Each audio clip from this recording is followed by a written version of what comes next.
Kapapasok lamang po na balita, isa na ang naitalang patay sa magnitude 7.5 na lindol sa Taiwan. Mahigit 50 naman ang sugatan. Ayon sa Fire Department ng Taiwan, hindi bababa sa 26 na gusali ang gumuho. Nasa 20 tao pa ang pinangangambahang natrap sa mga guho.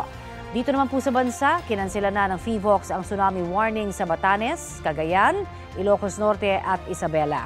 Batay po sa kanilang monitoring, lumampas na ang pinakamatinding epekto ng pagyanig sa dagat ng Pilipinas. Kapuso, para sa mga maiinit na balita, mag-subscribe sa GMA Integrated News sa YouTube. Sa mga kapuso naman abroad, subaybayan nyo kami sa GMA Pinoy TV at sa www.gmanews.tv.